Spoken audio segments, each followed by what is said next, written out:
ಆಮೇನ್. Hallelujah. ಕರ್ತನ ಪರಿಶುದ್ಧ ನಾಮಕ್ಕೆ ಸ್ತೋತ್ರವಾಗಲಿ. ಕರ್ತನ ಸನ್ನಿಧಾನದಲ್ಲಿ ಬೆಳಗಿನ ಜಾವದಲ್ಲಿ ಈ ಒಂದು ಮುಂಜಾವಿನ ಪ್ರಾರ್ಥನೆಯಲ್ಲಿ ಸೇರಿ ಬರುವುದಕ್ಕೆ ಕರ್ತನು ಕೊಟ್ಟಂತ ಕೃಪೆಗಾಗಿ ಕರ್ತನಿಗೆ ಸ್ತೋತ್ರ. ಹಾಲೆಲೂಯ. ಕರ್ತನ ಪರಿಶುದ್ಧ ನಾಮಕ್ಕೆ ಸ್ತೋತ್ರವಾಗಲಿ. ನಾವು ನಿನ್ನೆ ದಿವಸ ಕೂಡ ನಾವು ಒಂದು ವಿಚಾರದ ಬಗ್ಗೆ ನಾವು ಅಸ್ತಿವಾರ ವಾಕ್ಯವನ್ನ ನಾವು ತೆಗೆದುಕೊಂಡೆವು. ಜಕರ್ಯ 10ನೇ ಅಧ್ಯಾಯ 3ನೇ ವಚನದ ಬಿ ಭಾಗ ಮತ್ತು 4ನೇ ವಚನ. ಸೇನಾಧೀಶ್ವರನಾದ ಯೆಹೋವನು ತನ್ನ ಮಂದೆಯಾದ ಯೆಹೂದ ವಂಶವನ್ನು ಪರಾಂಬರಿಸಿ ಘನವಾದ ಯುದ್ಧಾಶ್ವವನ್ನಾಗಿ ಮಾಡಿಕೊಳ್ಳುವನು. ಆ ವಂಶದಿಂದ ಮೂಲೆಗಲ್ಲು, ಆ ವಂಶದಿಂದ ಮೊಳೆ, ಆ ವಂಶದಿಂದ ಯುದ್ಧದ ಬಿಲ್ಲು, ಅಂತೂ ಆ ವಂಶದೊಳಗಿಂದ ಸಕಲ ಅಧಿಕಾರಿಗಳು ಉಂಟಾಗುವರು. ಹಲ್ಲೆಲೂಯಾ. ಕರ್ತನ ಪರಿಶುದ್ಧ ನಾಮಕ್ಕೆ ಸ್ತೋತ್ರವಾಗಲಿ. ನಾವು ಧ್ಯಾನ ಮಾಡುವಂತ 4ನೇ ವಚನ, ಆ ವಂಶದಿಂದ ಮೂಲೆಗಲ್ಲು ಎನ್ನುವಂತ ವಿಚಾರವನ್ನು ಧ್ಯಾನ ಮಾಡೋದಕ್ಕೆ ಪ್ರಾರಂಭ ಮಾಡಿದ್ವಿ. ಆ ವಂಶದಿಂದ ಅಂದರೆ ಯಹೂದ ವಂಶದಿಂದ ಬಂದಿರುವಂತಹ ನಮ್ಮ ಕಣ್ಣ ಮುಂದೆ ಇರುವಂತಹ ಮೂಲೆಗಲ್ಲು ಯಾವುದೆಂದು ನೋಡುವಾಗ ಅದು ಕರ್ತನಾದ ಯೇಸು ಕ್ರಿಸ್ತನಾಗಿದ್ದಾನೆ. ಹಾಲೆಲೂಯ. ಕರ್ತನ ಪರಿಶುದ್ಧ ನಾಮಕ್ಕೆ ಸ್ತೋತ್ರವಾಗಲಿ. ಮೂಲೆಗಲ್ಲು ಯಾವುದು ನೋಡುವಾಗ ಆ ಕಲ್ಲಿನಿಂದಲೇ ಕನ್ಸ್ಟ್ರಕ್ಷನ್ ಪ್ರಾರಂಭವಾಗ್ತದೆ. ಆ ಕಲ್ಲನ್ನ ದೃಷ್ಟಿಯಲ್ಲಿಟ್ಟುಕೊಂಡು ಕಟ್ಟಡಗಳು ಕಟ್ಟಲ್ಪಡುತ್ತದೆ. ಆ ಕಲ್ಲನ್ನ ದೃಷ್ಟಿಯಲ್ಲಿಟ್ಟುಕೊಂಡೇ ಅಸ್ಥಿವಾರವನ್ನ ಹಾಕುತ್ತಾರೆ. ಆ ಕಲ್ಲನ್ನು ಇಟ್ಟುಕೊಂಡೇ ಉಳಿದ ಎಲ್ಲ ಕೆಲಸ ಕಾರ್ಯಗಳು ಪ್ರಾರಂಭವಾಗ್ತದೆ ಎಂದು ನೋಡುವ. ಅದೇ ರೀತಿಯಲ್ಲಿ ನಮ್ಮ ಕರ್ತನಾದ ಯೇಸು ಮೊದಲ ಫಲವಾಗಿ ಆತನು ಶಿಲುಬೆಯಲ್ಲಿ ಸಮರ್ಪಿಸಲ್ಪಟ್ಟನು. ಆತನನ್ನ ಹಿಂಬಾಲಿಸಿದಂಥವರು, ಆತನನ್ನ ಹಿಂಬಾಲಿಸಿದ ಅಪೋಸ್ತಲರು ಅಥವಾ ಭಕ್ತರು ಯಾರಿದ್ದಾರೆ ಆತನ ಹೆಜ್ಜೆ ಜಾಡಿನಲ್ಲಿ ನಡೆದು ಇವತ್ತಿನ ದಿವಸ ನಮಗೆ ಒಬ್ಬ ವ್ಯಕ್ತಿಯ ರೀತಿಯಲ್ಲಿ ಜೀವಿಸಬೇಕು ಅಂತ ಅನ್ಕೊಂಡು ಒಂದು ಸತ್ಯವೇದ ನಮಗೆ ಬೋಧನೆ ಮಾಡ್ತದೆ ಅನ್ನೋದಾದ್ರೆ ಅದು ಯೇಸು ಕ್ರಿಸ್ತನ ರೀತಿಯಲ್ಲಿ ನೀವು ಜೀವಿಸಿರಿ ಎಂದು ನಾನು ನೋಡಿದೆ. ಆತನು ನಮಗೆ ಮಾದರಿಯಾಗಿದ್ದಾನೆ. ಹಲ್ಲೆಲೂಯ. ಆತನ ಮಾದರಿಯ ಮೊದಲನೇ ವ್ಯಕ್ತಿನ ಮಾಡೆಲ್ ಆಗಿದೆ ಎಂದು ನಾವು ನೋಡ್ತಾ ಇದ್ದೇವೆ. ನಾವು ಯಾವ್ದಾದ್ರು ಪ್ರಾಡಕ್ಟ್ ತಂದ್ರೆ ನಾವು ಮೊದಲೇನಂದ್ರೆ ಅದನ್ನ ಮ್ಯಾನ್ಯುವಲ್ ಓದ್ತೇವೆ. ಮ್ಯಾನ್ಯುವಲ್ ಓದಿದ ನಂತರ ಅದೇ ರೀತಿಯಲ್ಲಿ ಆ ಪ್ರಾಡಕ್ಟ್ ಅನ್ನ ಸೆಟ್ ಮಾಡ್ತೇವೆ, ಉಪಯೋಗಿಸ್ತೇವೆ. ಅದೇ ರೀತಿಯಲ್ಲಿ ನಮಗೆ ಮ್ಯಾನ್ಯುವಲ್ ಆಗಿರುವಂತಹ ಈ ಸತ್ಯವೇದದಲ್ಲಿ ಬರೆಯಲ್ಪಟ್ಟಿರುವಂತಹ ಆ ಒಂದು ಪ್ರಾಡಕ್ಟ್ ಯಾವುದೆಂದು ನೋಡುವಾಗ ಯೇಸು ಕ್ರಿಸ್ತನಾಗಿದ್ದಾನೆ. ಹಲ್ಲೆಲೂಯ. ಅದು ಮಾರ್ಪಡದ ಪ್ರಾಡಕ್ಟ್ ಆಗಿದೆ. ಅದು ಯಾವುದೇ ರೀತಿಯಲ್ಲಿ ರಿಪೇರಿಗೆ ಬಾರದಂತ ಪ್ರಾಡಕ್ಟ್ ಆಗಿದೆ. ಎಂದಿಗೂ ಅಸತ್ಯವನ್ನ ಬೋಧಿಸದಂತ, ಯಾವುದೇ ಮೋಸವನ್ನ ಮಾಡದಂತ, ಯಾವುದೇ ನಮಗೆ ತೊಂದರೆ ಸಮಸ್ಯೆಗಳನ್ನ ಕೊಡದಂತ ಒಂದು ಪ್ರಾಡಕ್ಟ್ ಆತನಾಗಿದ್ದಾನೆ. ಹಲ್ಲೆಲೂಯ. ಆತನ ರೀತಿಯಲ್ಲಿ ಮಾರ್ಪಡೋದಕ್ಕೆ ನಾವು ಜೀವಿಸ್ತಾ ಇದ್ದೇವೆ. ಹಲ್ಲೆಲೂಯ.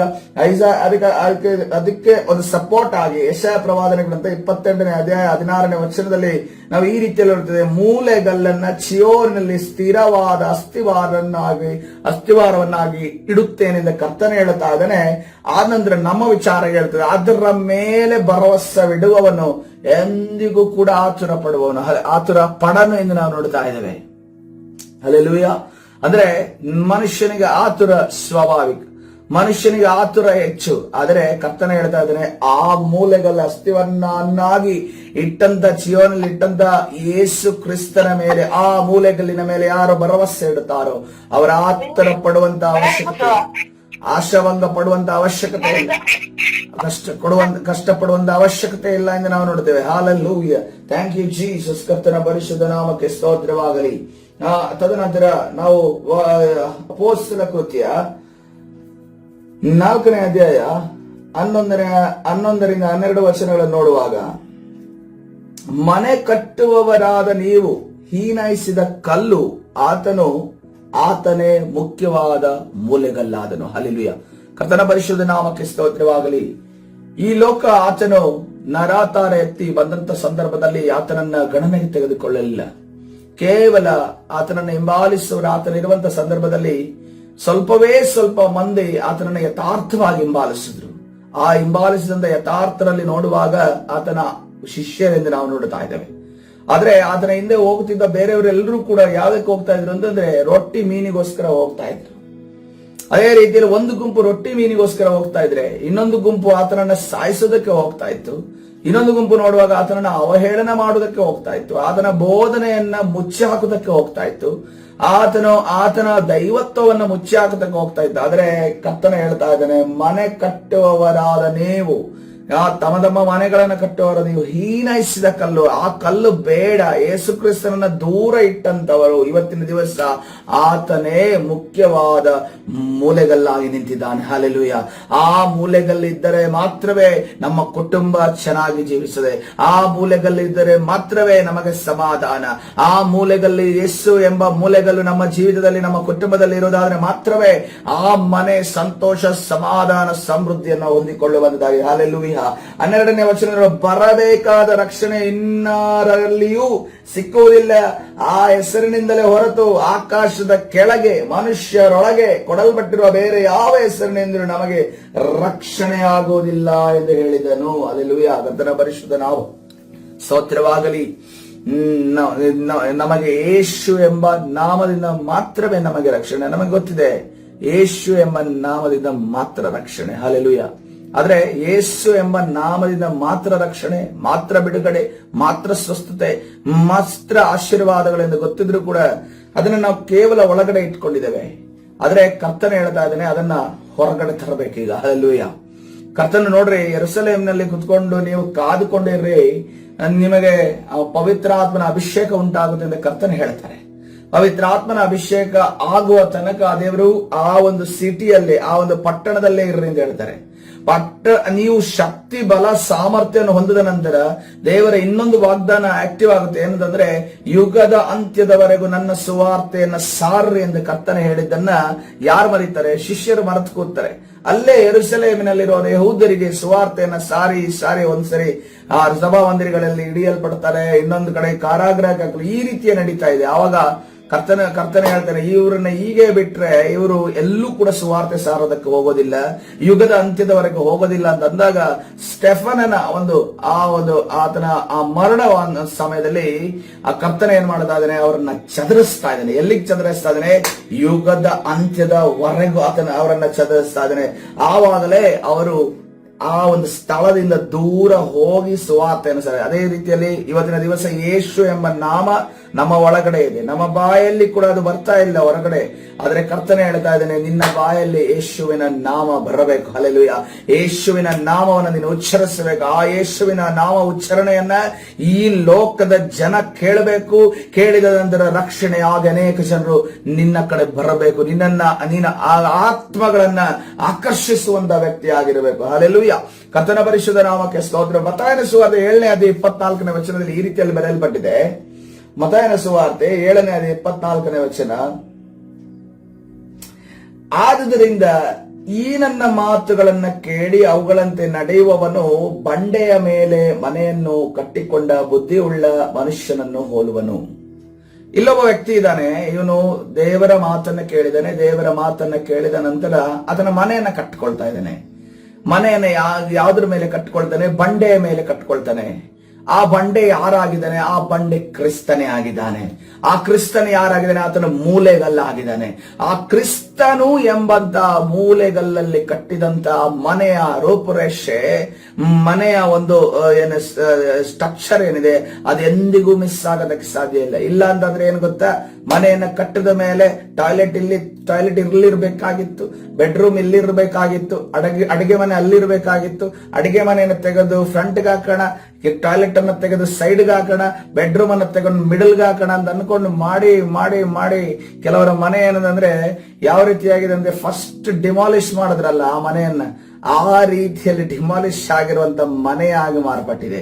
ಇವತ್ತಿನ ದಿವಸ ನಾವು ಬಂಡೆಯ ಮೇಲೆ ಯೇಸು ಕ್ರಿಸ್ತನ ಮೂಲೆಗಲ್ಲಿನ ಮೇಲೆ ನಾವು ಕಟ್ಟಿರೋದಾದ್ರೆ ಮನೆ ಎಂದಿಗೂ ಕೂಡ ಅದು ಬದಲಾವಣೆ ಮಾಡುವಂತ ಅವಶ್ಯಕತೆ ಇಲ್ಲ. ನಮ್ಮ ಜೀವಿತದಲ್ಲಿ ಕರ್ತನ ಸನ್ನಿಧಾನದಲ್ಲಿ ಅದನ್ನ ನಾವು ಮನಸ್ಸಿನಲ್ಲಿ ಇಟ್ಟುಕೊಳ್ಳಬೇಕು. ಎಂದಿಗೂ ಕೂಡ ಚೇಂಜಸ್ ಮಾಡೋ ಅವಶ್ಯಕತೆ ಇಲ್ಲ. ಕರ್ತನು ಮೊದಲಾಗಿ ಆತನು ಇಂಥದಲ್ಲಿ ಜಾಗದಲ್ಲೇ ಇರಬೇಕು ಅಂತ ಅನ್ಕೊಂಡು ಹೇಳುವಾತನ. ಶಾರೀರಿಕ ಮನೆಯ ಬಗ್ಗೆ ನಾನು ಹೆಚ್ಚಾಗಿ ಹೇಳ್ತಾ ಇಲ್ಲ, ನಾನು ಹೇಳುತ್ತದೆ ಆತ್ಮಿಕ ಮನೆ ಬಗ್ಗೆ. ನಮ್ಮ ಜೀವಿತ ಏನಂತಂದ್ರೆ ಪೆನ್ಸಿಲ್ ರಬ್ಬರ್ನ ರೀತಿಯಲ್ಲಿ ಆಗಿದೆ. ಪೆನ್ಸಿಲ್ ಅಲ್ಲಿ ಬರೀತೇವೆ, ನಮ್ಗೆ ಪೆನ್ನಲ್ಲಿ ಬರೀದಕ್ಕೆ ಕಾನ್ಫಿಡೆನ್ಸ್ ಇಲ್ಲ ನಮ್ಮ ಜೀವಿತದ ಕಥೆಯನ್ನ. ಯಾಕೆಂತಂದ್ರೆ ಪೆನ್ನಲ್ಲಿ ಬರೆದ್ರೆ ಮತ್ತೊಂದ್ಸರಿ ಅಳಸಕ್ಕಾಗಲ್ಲ. ನಾವೇನ್ ಮಾಡ್ತಾ ಇದ್ದೇವೆ ಅಂದ್ರೆ ಪೆನ್ಸಿಲ್ ಅಲ್ಲಿ ಬರ್ತಾ ಇದ್ದೇವೆ. ಪೆನ್ಸಿಲ್ ಅಲ್ಲಿ ಯಾಕೆ ಬರೀತಾ ಇದ್ದೇವೆ ಅಂತಂದ್ರೆ ಪೆನ್ಸಿಲ್ ರಬ್ಬರ್ ಒಟ್ಟಿಗೆ ತಗೊಂಡು ಇಟ್ಕೊಂಡಿದ್ದೇವೆ. ಪೆನ್ಸಿಲ್ ಅಲ್ಲಿ ಬರೆದು ಆದ್ಮೇಲೆ ಪೆನ್ಸಿಲ್ ಅಲ್ಲಿ ಯಾಕೆ ಬರ್ತಿದೆ? ಕಾನ್ಫಿಡೆನ್ಸ್ ಇಲ್ಲ. ನೆಕ್ಸ್ಟ್ ಮತ್ತೆ ಏನಾದ್ರು ಮಿಸ್ಟೇಕ್ ಆದ್ರೆ, ಮತ್ತೆ ಏನಾದ್ರು ತಪ್ಪಾದ್ರೆ, ಮತ್ತೆ ಏನಾದ್ರು ಕಷ್ಟ ಆದ್ರೆ. ಯಾಕಂದ್ರೆ ನಾನು CET ಮೊದಲನೇದಾಗಿ OMR ಶೀಟ್ ಬಂತು. ಈಗಿನ ಜನರೇಷನ್ಗೆ OMR ಶೀಟ್ ಅಂದ್ರೆ ಬಹಳ ಈಸಿ. ಇದು ಎಷ್ಟು ವರ್ಷಗಳ ಹಿಂದಿನ ಕತೆ ಅಂತಂದ್ರೆ ಆಲ್ಮೋಸ್ಟ್ ಒಂದು 20 ವರ್ಷಗಳ ಹಿಂದಿನ ಕತೆ, 16 ವರ್ಷಗಳ ಹಿಂದಿನ ಕತೆ. OMR ಶೀಟ್ ಫಸ್ಟ್ ಟೈಮ್ ಬಂದಾಗ ನಮಗೆ ಏನು ಭಯ ಅಂತಂದ್ರೆ ಇನ್ನೊಂದು ಶೀಟ್ ಕೊಡಲ್ಲ ನಮ್ಗೆ, ತಪ್ಪಾದ್ರೆ ನೀನು ಎಕ್ಸಾಮ್ ಬರೆಯಂಗಿಲ್ಲ ಅನ್ನೋ ರೀತಿಯಲ್ಲಿ ಅನೌನ್ಸ್ ಮಾಡ್ಬಿಟ್ರು. ಆವಾಗ ನಮ್ಗೆ ಏನೇ ಆದ್ರೂ ಕೂಡ ಪೆನ್ನಲ್ಲಿ ಬರೆಯೋದಕ್ಕೆ ಕಾನ್ಫಿಡೆನ್ಸ್ ಇಲ್ಲ. ಯಾಕೆಂದ್ರೆ ಮಿಸ್ಟೇಕ್ ಆಗುತ್ತೆ. ಮಿಸ್ಟೇಕ್ ಆದ್ಮೇಲೆ OMR ಶೀಟ್ ಏನಾದ್ರೂ ಕ್ಯಾನ್ಸಲ್ ಆಗ್ಬಿಟ್ರೆ ಮತ್ತೆ ಅದನ್ನ ತಿರುಗಿ ಕೊಡಂಗಿಲ್ಲ. ನನಗೆ ಎಕ್ಸಾಮ್ ಹೋಯ್ತು ಅಂತ ಅನ್ಕೊಂಡು ಆ ರೀತಿಯಲ್ಲಿ ಭಯ ಪಡುವಂತ ಪರಿಸ್ಥಿತಿ. ಇವತ್ತಿನ ದಿವಸ ನಮ್ಮ ಜೀವಿತದ ಕಥೆಯನ್ನ, ನಮ್ಮ ಜೀವಿತದ ಸಂದರ್ಭಗಳನ್ನ ನಾವು ಯಾವ ರೀತಿ ಯಾವ್ದ್ರಲ್ಲಿ ಬರಿತಾ ಇದೀವಿ? ಪೆನ್ಸಿಲ್ ಅಲ್ಲಿ ಬರ್ತಾ ಇದೀವಿ. ಯಾಕೆಂದ್ರೆ ಪೆನ್ಸಿಲ್ ನ ರಬ್ಬರ್ ಒಟ್ಟಿಗೆ ಇಟ್ಕೊಂಡ್ವಿ. ಪೆನ್ಸಿಲ್ ಅಲ್ಲಿ ಬರೆಯೋದು, ರಬ್ಬರ್ ಅಲ್ಲಿ ಒರೆಸೋದು, ಪೆನ್ಸಿಲ್ ಅಲ್ಲಿ ಬರೆಯೋದು, ರಬ್ಬರ್ ಅಲ್ಲಿ ಒರೆಸೋದು, ಪೆನ್ಸಿಲ್ ಅಲ್ಲಿ ಬರೆಯೋದು, ರಬ್ಬರ್ ಅಲ್ಲಿ ಒರೆಸೋದು ಅನ್ನೋದನ್ನ ಮಾಡಿದ್ರೆ. ಆದ್ರೆ ಕರ್ತನು ಆ ರೀತಿಯಲ್ಲಿ ನಮ್ಮನ್ನ ಜೀವಿತ ಮಾಡಬೇಕು. ದೇವರ ಪ್ರೇರೇಪಣೆ ಉಳ್ಳವರಾಗಿ ನಮ್ಮ ಜೀವಿತದ ಕಥೆಗಳನ್ನ, ನಮ್ಮ ಕುಟುಂಬದ ಜೀವಿತದ ಕಥೆಗಳನ್ನ, ನಮ್ಮ ಜೀವಿತದ ನಿರ್ಧಾರಗಳನ್ನ, ನಮ್ಮ ಕುಟುಂಬದ ಜೀವಿತದ ನಾವು ಹೋಗುವಂತ ಮಾರ್ಗಗಳನ್ನ, ನಮ್ಮ ಕುಟುಂಬದ ಜೀವಿತದ ನಾವು ಮಾತನಾಡೋ ವ್ಯಕ್ತಿಗಳ ವಿಚಾರಗಳನ್ನ ನಾವು ಯಾವುದರಲ್ಲಿ ಪರ್ಮನೆಂಟ್ ಆಗಿ ಪೆನ್ನಲ್ಲಿ ಬರಬೇಕು ಅಂತಂದ್ರೆ, ಅದನ್ನ ಅಳಿಸದ ರೀತಿಯಲ್ಲಿ ನಾವು ಮಾಡಬೇಕು ಅಂದ್ರೆ ನಮ್ಮ ಕುಟುಂಬದ ಯಜಮಾನನು ಯಾರಾಗಿರ್ಬೇಕು? ಆತನ ಯೇಸು ಕ್ರಿಸ್ತನಾಗಿದ್ದೇನೆ. ಹಾಲೆಲೂಯ. ಅದನ್ನ ಯೇಸು ಕ್ರಿಸ್ತನಾಗಿರ್ಬೇಕು. ಹಾಲೆಲೂಯ. ನಾನು ಹೇಳಿದ ಅರ್ಥವಾಗಿತ್ತು ಇಲ್ಲ? ಏನು ಬ್ರದರ್ ಪೆನ್ಸಿಲ್, ಪೆನ್ನು, ರಬ್ಬರ್ ಅಂತ ಅಂತಿದಾರಲ್ಲ ಅಂತ ಅನ್ಕೊಂಡು ನಮ್ಮ ಜೀವಿತದ ಕಥೆಯನ್ನು ನಾನು ಎಲ್ಲಿ ಬರೆಯಕ್ಕೆ ಹೋಗಿದ್ದೀನಿ? ಯಾವ ಆತ್ಮಕತೆ ಬರಿತಾ ಇದ್ದೀನಿ ಅಂತ ಅನ್ಕೊಂಡಿರ್ಬೋದು. ಪ್ರೇರೆ, ನಾವು ಇವತ್ತಿನ ದಿವಸ ಯಾರನ್ನಾದ್ರೂ ಸಂಧಿಸ್ತಾ ಇದ್ದೇವೆ ಅಂತಂದ್ರೆ, ಯಾರನ್ನಾದ್ರೂ ಮೀಟ್ ಆಗ್ತಾ ಇದ್ದೇವೆ ಅಂತಂದ್ರೆ, ಆ ವ್ಯಕ್ತಿಯನ್ನ ನಾವು ಅವರನ್ನ ಮೀಟ್ ಆದ ನಂತರ ನಾನು ಮೀಟ್ ಆಗಬಾರ್ದಿತ್ತು. ನನಗೆ ಮೊದಲೇ ದೇವರು ಹೇಳಿದ್ರು, ಅಥವಾ ಮೊದಲೇ ದೇವರ ಆಲೋಚನೆ ಕೊಟ್ರು, ಅಥವಾ ಸತ್ಯವೇದದಲ್ಲಿ ನಾವು ಓದುವಾಗ ನನಗೆ ಹೀಗೆ ಅನಿಸ್ತು, ಆದ್ರೂ ಕೂಡ ನಾನು ಹೋಗಿ ಅವರ ಹತ್ರ ಮೀಟ್ ಆದೆ. ಆವಾಗ ಏನ್ ಮಾಡ್ಬೇಕು? ನಿಮ್ಮ ಜೀವಿತದ ಆ ಒಂದು ಸಂದರ್ಭವನ್ನು ನಿಮ್ಗೆ ಅಳಿಸ್ಬೇಕು ಅಂತ ಅನಿಸುತ್ತೆ. ರಬ್ಬರ್ ಸಿಕ್ಕಿದ್ರೆ ಅಳಿಸೋಣ. ಅಂತ ರಬ್ಬರ್ ಯಾರು ಕೊಟ್ಟಿದ್ದಾರೆ ನಮಗೆ? ಅಂತ ರಬ್ಬರ್ ಅನ್ನ ಅಳಿಸೋ ರಬ್ಬರ್ ಅನ್ನ ಯಾರು ಕೊಟ್ಟಿದ್ದಾರೆ? ಎಂದಿಗೂ ಕೂಡ ಒಂದು ಸಾರಿ ನಡೆದಂತ ಘಟನೆಯನ್ನ ನಾವು ಮತ್ತೆ ಅಳಿಸಕ್ಕಾಗಲ್ಲ. ಅದು ನಡೆದಂತ ಘಟನೆ ಕೇವಲ ಚರಿತ್ರೆಯಾಗಿರುತ್ತೆ ಅಷ್ಟೇ, ಚರಿತ್ರೆ ಆಗಿರುತ್ತೆ. ಇವತ್ತಿನ ದಿವಸ ದಾವಿದನ ಕೇಳಿದ್ರೆ, ಏನ್ ನಿನ್ನ ಜೀವಿತದ ಆ ಸಂದರ್ಭವನ್ನ ರಬ್ಬರ್ ತಗೊಂಡು ಅಳಿಸಕ್ ಬಯಸ್ತೀಯ ಅಂತ ಅನ್ಕೊಂಡು ಕೇಳಿದ್ರೆ, ಅವನು ಹೇಳ್ತಾನೆ, ನನ್ನ ಬೆಸ್ಸೆಬೆ ಜೊತೆ ನಾನು ಮಾಡಿದನೆಲ್ಲ ತಪ್ಪು, ಅದನ್ನ ನಾನು ಅಳಿಸಲು ಬಯಸುತ್ತೇನೆ ಅಂತ ಅನ್ಕೊಂಡು ದಾವಿದನ ಹೇಳ್ತಾನೆ. ಹಲ್ಲೆಲೂಯಾ. ಕರ್ತನ ಸನ್ನಿಧಾನದಲ್ಲಿ ಈ ಸಮಯದಲ್ಲಿ ನಾವು ಪರ್ಮನೆಂಟ್ ಆಗಿ ನಮ್ಮ ಒಂದು ಜೀವನ ಕಥೆಯನ್ನ ಬರೆಯುವುದಕ್ಕೋಸ್ಕರವಾಗಿ ಕರ್ತನು ನಮ್ಮನ್ನ ನಡೆಸುವುದಾಗ್ಲಿ ಪ್ರೇರೆ, ಕರ್ತನು ನಮ್ಮನ್ನ ಬಲಪಡಿಸುವುದಾಗಲಿ, ಕರ್ತನ ಆಲೋಚನೆ ನಮ್ಮನ್ನ ನಡೆಸುವುದಾಗ್ಲಿ, ಕರ್ತನ ಚಿತ್ತ ನಮ್ಮನ್ನ ನಡೆಸುವುದಾಗ್ಲಿ, ಕರ್ತನ ಯೋಜನೆ ನಮ್ಮನ್ನ ನಡೆಸುವುದಾಗ್ಲಿ. ಹಾಲೆಲೂಯಾ. ಕಟ್ಟಿದ ಮೇಲೆ ಮಳೆ ಸುರಿಯಿತು, ಹಳ್ಳಗಳು ಬಂದವು, 4 ಕಡೆಯಿಂದ ಗಾಳಿ ಬೀಸಿ ಆ ಮನೆಗೆ ಬಡಿಯಿತು, ಆದಾಗ್ಯೂ ಅದರ ಅಸ್ಥಿವಾರವು ಬಂಡೆಯ ಮೇಲಿದ್ದರಿಂದ ಅದು ಬೀಳಲಿಲ್ಲ. ಹಾಲೆಲೂಯಾ. ಕರ್ತನ ಪರಿಶುದ್ಧ ನಾಮಕ್ಕೆ ಸ್ತೋತ್ರವಾಗಲಿ. ಬೀಳೋದು ಬಿಡಿ, ಮಳೆ ಎಷ್ಟು ಸೋಂಕಿದ್ರು ಕೂಡ ಯಾವ ಭಯ ಆತನಿಗಿರೋದಿಲ್ಲ. ಯಾಕೆಂತಂದ್ರೆ ಆ ಮನೆಯ ಮೂಲೆಗಲ್ಲು, ಆ ಮನೆ ಕಟ್ಟಲ್ಪಟ್ಟಿದ್ದು ಕ್ರಿಸ್ತನು ಎಂಬ ಬಂಡೆಯ ಮೇಲೆ, ಕ್ರಿಸ್ತನೆಂಬ ಮೂಲೆಗಲ್ಲಿನ ಮೇಲೆ. ಹಲ್ಲೆಲೂಯಾ. ಇವತ್ತಿನ ದಿವಸ ಬೇರೆ ನಾವು ಮುಂಜಾವಿನ ಪ್ರಾರ್ಥನೆಯಲ್ಲಿ ನಾವು ತವಕಪಟ್ಟು ಇವತ್ತಿನ ದಿವಸ ಬರ್ತಾ ಇದ್ದೇವೆ, ನಮ್ಮ ಮನೆಗಳಿಂದಲೇ ನಾವು ಜಾಯಿನ್ ಆಗ್ತಿದ್ದೇವೆ ಅಂತಂದ್ರೆ ಅದಕ್ಕೆ ಕಾರಣಕರ್ತನು ನಮ್ಮ ಯೇಸುವೇ ಆಗಿದ್ದಾನೆ. ಹಲ್ಲೆಲೂಯಾ. ಆತನ ಮೇಲಿರುವಂತಹ ಪ್ರೀತಿ, ಆತನ ಮೇಲಿರುವಂತಹ ತವಕ, ಆತನ ಮೇಲಿರುವಂತಹ ನಮಗಿರುವಂತಹ ಆಸಕ್ತಿಯನ್ನ ಇವತ್ತಿನ ದಿವಸ ನಾವು ನೋಡಬಹುದು. ಹಲ್ಲೆಲೂಯಾ. ಕರ್ತನ ಪರಿಶುದ್ಧ ನಾಮಕ್ಕೆ ಸ್ತೋತ್ರವಾಗಲಿ. ಅದಕ್ಕೋಸ್ಕರವಾಗಿ ಕ್ರಿಸ್ತನೆಂಬ ಬಂಡೆಯ ಮೇಲೆ ನಾವು ಮನೆಯನ್ನ ಕಟ್ಟಿಕೊಂಡಿರೋದಾದ್ರೆ, ಆದ್ರೆ ಏನಾಗುತ್ತದೆ ಅಂದ್ರೆ, ಬಂಡೆಯ ಮೇಲೆ ಮನೆ ಕಟ್ಟಿಕೊಂಡಿದ್ದೇವೆ, ಆದ್ರೆ ಸಂಪೂರ್ಣವಾಗಿ ನಾವು ಕಟ್ಟಿಲ್ಲ. ಅರ್ಧ ಬಂಡೆಯ ಮೇಲಿದೆ, ಅರ್ಧ ಹೊರಗಡೆ ಇದೆ. ಹಿಂಗಾದ್ರೆ ಒಂದಲ್ಲ ಒಂದು ದಿವಸ ಆ ಮನೆ ಬೀಳುತ್ತಾ? ಅದಕ್ಕೋಸ್ಕರವಾಗಿ ಇವತ್ತಿನ ದಿವಸ ನಿರ್ಧಾರ ಮಾಡಿಕೊಳ್ಳೋಣ, ನನ್ನ ಜೀವಿತದಲ್ಲಿ ಕ್ರಿಸ್ತನನ್ನ ಬಿಟ್ಟು ಕ್ರಿಸ್ತನ ಒಂದು ಬಂಡೆಯ ಮೇಲೆ, ಅರ್ಧ ಬಂಡೆಯ ಮೇಲೆ, ಅಂದ್ರೆ ಆ ಬಂಡೆ ಅರ್ಧ ಭಾಗದ ಮೇಲೆ ಕಟ್ಟಿದ್ದೇನಾ, ಪೂರ್ಣ ಭಾಗದ ಮೇಲೆ ಕಟ್ಟಿದ್ದೇನಾ? ನಾವು ಕೆಲವು ನಿರ್ಧಾರಗಳನ್ನು ನಾವಾಗೆ ತೆಗೆದುಕೊಳ್ತೇವೆ, ಕೆಲವು ನಿರ್ಧಾರಗಳನ್ನು ದೇವರಿಗೆ ಬಿಟ್ಟಿದ್ದೇವೆ. ಭಾರತ ದೇಶದ ರಕ್ಷಣೆಯನ್ನ ದೇವರಿಗೆ ಬಿಟ್ಟಿದ್ದೇವೆ. ನಮ್ಮ ಮನೆಯಲ್ಲಿರುವಂತಹ ಕೆಲವು ಚಿಕ್ಕ ಪುಟ್ಟ ವಿಚಾರಗಳನ್ನ ನಾವೇನ್ ಮಾಡಿದ್ದೇವೆ, ಇದು ದೇವರಿಗೆ ಸೇರಿದ್ದಲ್ಲ, ಇದು ನಾನ್ ತಗೊಳ್ಬೇಕಾದ ನಿರ್ಧಾರ, ಇದು ನಾನ್ ಮಾಡ್ಬೇಕಾದ ನಿರ್ಧಾರ, ನಾನ್ ಡಿಸಿಷನ್ ತಗೋಬೇಕು. ನನ್ಗೆ ಜ್ಞಾನ ಇಲ್ವಾ? ದೇವ್ರು ನನ್ಗೆ ಜ್ಞಾನ ಕೊಟ್ಟಿಲ್ವಾ? ದೇವ್ರು ನಂಗೆ ಬುದ್ಧಿವಂತಿಕೆ ಕೊಟ್ಟಿಲ್ವಾ? ದೇವ್ರು ನನ್ಗೆ ಮಾತಾಡುವಂತ ಶಕ್ತಿ ಕೊಟ್ಟಿಲ್ವಾ? ಅದಕ್ಕೋಸ್ಕರ ನಾನ್ ದೇವ್ರಿಗೆ ಎಲ್ಲಾನು ದೇವ್ರಿಗೆ ಬಿಟ್ರೆ ಹೆಂಗೆ? ದೇವ್ರೆಲ್ಲ ಮಾಡ್ತಾನ? ದೇವ್ರೆಲ್ಲದಕ್ಕೂ ದೇವ್ರು ಬಂದ್ರೆ ಅವನು ಎಷ್ಟು ಜನರ ಹತ್ರ ಹೋಗ್ಬೇಕು? ನೀವು ದೇವರ ಕೆಲಸದ ಬಗ್ಗೆ ಯಾಕೆ ಆಲೋಚನೆ ಮಾಡ್ತೀರಾ? ದೇವರು ಎಲ್ಲವನ್ನು ಮಾಡ್ತಾನೆ. ಆತನ ಸರ್ವ ವ್ಯಾಪಿಯಾಗಿದ್ದಾನೆ. ಹಲ್ಲೆಲೂಯಾ. ಅದರ ನನ್ನ ಬಳಿ ಈಗ ಹೇಗಿದ್ದಾನೋ ನಿಮ್ಮ ಬಳಿಯೂ ಹಾಗೆ ಇದ್ದಾನೆ. ನೀವಿರುವಂತ ಎಷ್ಟು ಜನರು ಇಲ್ಲಿ ವಿಂಡೋ ಓಪನ್ ಆಗಿದೆ, 22 ಜನರು ಓಪನ್ ಆಗಿದೆ. ಏನು ಆ ಎಲ್ಲಾ ಮನೆಗಳ ಸ್ಥಳಗಳಲ್ಲಿ ಕರ್ತನಾದ ಯೇಸು ನಿಮ್ಮ ಬಳಿ ಇದ್ದಾನೆ. ಹಲ್ಲೆಲೂಯಾ. ಯೇಸು ಕ್ರಿಸ್ತನ ಬಂಡೆ ನಿಮ್ಮ ಬಳಿ ಇದೆ. ಹಲ್ಲೆಲೂಯಾ. ನಾವು ನೋಡ್ರಿ, ಬಂಡೆಯಿಂದ ನೀರು ಇಸ್ರೇಲ್ 2 ಸಾರಿ ಕುಡಿತಾರೆ. ಒಂದೇ ಜಾಗದಲ್ಲೆಲ್ಲ ಅವರು ಕುಡಿದಿದ್ದು. ಒಂದು ಮೆರಿಬಾ ಅನ್ಸುತ್ತೆ, ಇನ್ನೊಂದು ಮಸ್ಸಾ ಅನ್ನುವಂತ ಜಾಗದಲ್ಲಿ ಅವರು ಕುಡಿತಾರೆ. ಈ 2 ಜಾಗದಲ್ಲಿ ಅವರು ಕುಡಿಯುವಂತ ಸಂದರ್ಭದಲ್ಲಿ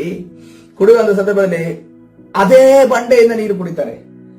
ಅಲ್ಲಿ ಪೌಲನು ಬರೀತಾ ಇದ್ದಾನೆ, ಆ ಬಂಡೆ ಅವರ ಜೊತೆ ಟ್ರಾವೆಲ್ ಮಾಡ್ತಾ ಇತ್ತಂತೆ. ಆ ಬಂಡೆ ಯಾರದು ನೋಡುವಾಗ ಯೇಸು ಕ್ರಿಸ್ತನೇ ಆಗಿದ್ದಾನೆ. ಹಲ್ಲೆಲೂಯಾ. ಈಗ ಆ ಬಂಡೆ ನಮ್ಮ ಮನೆಯಲ್ಲಿಯೂ ನಿಮ್ಮ ಮನೆಗಳಲ್ಲಿಯೂ ಆ ಬಂಡೆ ಇದೆ. ಆ ಬಂಡೆ ಯೇಸು ಕ್ರಿಸ್ತನಾಗಿದೆ. ಆ ಮೂಲೆಗಲ್ಲು ಯೇಸು ಕ್ರಿಸ್ತನಾಗಿದ್ದಾನೆ. ಹಲ್ಲೆಲೂಯಾ. ಆದರೆ ನನ್ನ ಮಾತುಗಳನ್ನ ಕೇಳಿಯೂ ಅವುಗಳಂತೆ ನಡೆಯದ ಪ್ರತಿಯೊಬ್ಬರು ಉಸುಬಿನ ಮೇಲೆ ಮನೆಯನ್ನು ಕಟ್ಟಿಕೊಂಡ ಬುದ್ಧಿಹೀನ ಮನುಷ್ಯನನ್ನು ಹೋಲುವನು. ಕಟ್ಟಿದ ನೋಡುತ್ತೇವೆ, ಈ ಮನೆಗೆ ಮೂಲೆಗಲ್ಲಿಲ್ಲ. ಈ ಮನೆ ಯಾವ್ದ್ರ ಮೇಲೆ ಕಟ್ಟಿದ್ದಾರೆ? ಈ ಮನೆ ಯಾವ್ದ್ರ ಮೇಲೆ ಕಟ್ಟಿದ್ದಾರೆ ಎಂದು ನೋಡುವಾಗ ಈ ಮನೆ ಮರಳಿನ ಮೇಲೆ ಕಟ್ಟಿದ್ದಾರೆ. ಮರಳಲ್ಲಿ ಅನೇಕ ಕಲ್ಲುಗಳಿರ್ತವೆ, ಚಿಕ್ಕ ಚಿಕ್ಕ ಚಿಕ್ಕ ಚಿಕ್ಕ ಚಿಕ್ಕ ಚಿಕ್ಕ ಕಲ್ಲುಗಳು. ಅದರ ಜೊತೆ ಸ್ವಲ್ಪ ಸ್ವಲ್ಪ ದೊಡ್ಡ ದೊಡ್ಡ ಕಲ್ಲುಗಳು, ಅದರ ಜೊತೆ ಸ್ವಲ್ಪ ಸ್ವಲ್ಪ ಸ್ವಲ್ಪ ಮೀಡಿಯಂ ಸೈಜ್ ನ ಕಲ್ಲುಗಳು. ಈ ಎಲ್ಲ ಕಲ್ಲುಗಳ ಮೇಲೆ ಈತ ತನ್ನ ಮನೆಯನ್ನ ಕಟ್ಟಿದ್ದಾನೆ.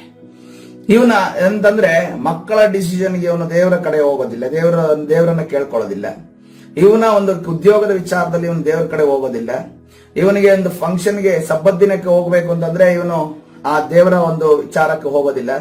ಮುಂದೆ ಯಾವ್ದಾದ್ರು ಒಂದು ಕಾರ್ಯ ಮಾಡಬಹುದು ಅಂತ ಅನ್ಕೊಂಡು ಇವನು ದೇವರ ಬಳಿ ಕೇಳೋದಿಲ್ಲ. ಅದೇ ರೀತಿಯಲ್ಲಿ ಇವನು ಏನಂತಂದ್ರೆ ಈ ವ್ಯವಹಾರವನ್ನು ನಾನು ಮುಂದುವರಿಸಬೇಕೋ ಬೇಡವೋ, ದೇವರ ಚಿತ್ತ ಇದೆಯೋ ಅನ್ನೋದನ್ನ ದೇವರಿಂದ ತಿಳ್ಕೊಳ್ಳೋದಿಲ್ಲ. ಅದೇ ರೀತಿಯಲ್ಲಿ ಈ ಆಲೋಚನೆಯನ್ನು ನಾನು ಮಾಡೋದು ಸರಿನೋ ಇಲ್ಲೋ ಅನ್ನೋದನ್ನ ಇವನು ಕೇಳೋದಿಲ್ಲ. ನಾನು ಎಲ್ಲಿ ನನ್ನ ಮಕ್ಕಳನ್ನ ಜಾಯಿನ್ ಮಾಡಿಸಬೇಕಾದ ಕೆಲಸವನ್ನ ಪಡ್ಕೋಬೇಕು ಅಂತ ಅನ್ಕೊಂಡು ಅನ್ನೋದನ್ನ ಇವನು ಅದನ್ನ ಕೇಳೋದಿಲ್ಲ. ಅಥವಾ ತಾನು ಹಾಕುವಂತ ವಸ್ತ್ರಗಳಾಗಿರ್ಬೋದು, ತಾನು ಹಾಕಿರುವಂತ ಯಾವುದೇ ವಿಚಾರಗಳದು ದೇವರಿಗೆ ಸಮ್ಮತಿ ಇದೆಯಾ, ದೇವರಿಗೆ ಒಪ್ಪಿಗೆ ಇದೆಯಾ ಅನ್ನೋದನ್ನ ಕೇಳೋದಿಲ್ಲ. ಇವನಿಗೆ ಏನಂತಂದ್ರೆ ಇವನಿಗೆ 100 ಜನ ಮೂಲೆಗಳಿದ್ದಾರೆ. ಯಾರು ಆ ಮರಳಲ್ಲಿ ಯಾವ ರೀತಿಯಲ್ಲಿ ಅನೇಕ ಕಲ್ಲುಗಳಿರ್ತದೋ ಅದೇ ರೀತಿಯಲ್ಲಿ 100 ಜನ ಮೂಲೆಗಲ್ಲನ್ನು ಇಟ್ಕೊಂಡ್ಬಿಟ್ಟಿದ್ದಾನೆ. ಮೂಲೆಗಲ್ಲು ಯಾವ ರೀತಿಯಲ್ಲಿ ಖಾಲಿ ಏನಾದ್ರೂ ಒಂದು ಸಮಸ್ಯೆ ಬಂದ್ರೆ ಸಾಕು ಇವ್ರು ಇನ್ಫ್ಲುಯೆನ್ಸ್ ಮಾಡ್ತಾನೆ, ಇವನು ಪ್ರಭಾವ ಮಾಡ್ತಾನೆ, ಸಜೆಷನ್ ಕೇಳ್ತಾನೆ. ಸಜೆಷನ್ ಕೇಳಿದ್ರು ಅವರೇನೋ ಹೇಳ್ತಾರೆ, ಹೇಳದ ನಂತರ ಏನೇನೋ ಮಾಡ್ತಾನೆ. ಕೊನೆಗೆ ಎಲ್ಲ ಫಜೀತಿ ಆಗಿ ಕೊನೆಗೆ ಮೂಲೆಗಲ್ಲಿನ ಬಳಿ ಬರ್ತಾನೆ. ಮೂಲೆಗಳನ್ನ ಬಳಿ ನಿನ್ನ ಮನೆಯನ್ನ ನೀನು ಆ ಒಂದು ಯೇಸು ಕ್ರಿಸ್ತನ ಮೂಲೆಗಲ್ಲಿ ಕಟ್ಟೇ ಇಲ್ಲವಲ್ಲಪ್ಪ. ನೀನು ಯಾವ್ದ್ರಲ್ಲಿ ಕಟ್ಟಿದೀಯ? 100 ಮೂಲೆಗಲ್ಲು ಸೇರಿಸಿದೀಯ ನಿನ್ನ ಮನೆ ಒಳಗಡೆ. ನಿನ್ನ ಮನೆ ಅಸ್ತಿವಾರದಲ್ಲಿ 100 ಮೂಲೆಗಲ್ಲಿದೆಯಲ್ಲ. ಆ 100 ಮೂಲೆಗಲ್ಲಿನ ಸಜೆಷನ್ ಕೇಳಿ ಲೋಕದ ರೀತಿಯಲ್ಲಿ ನೀನು ಜೀವಿಸ್ತಾ ಇದೆಯಾ? ಇವತ್ತಿನ ದಿವಸ ಕರ್ತನೆ ಹೇಳ್ತಾ ಇದ್ದಾನೆ, ನಾನೊಬ್ಬನೇ ಮೂಲೆಗಲ್ಲು. ಹಲ್ಲೆಲೂಯಾ. ಯೇಸು ಒಬ್ಬನೇ ಮೂಲೆಗಲ್ಲು. ಹಲ್ಲೆಲೂಯಾ.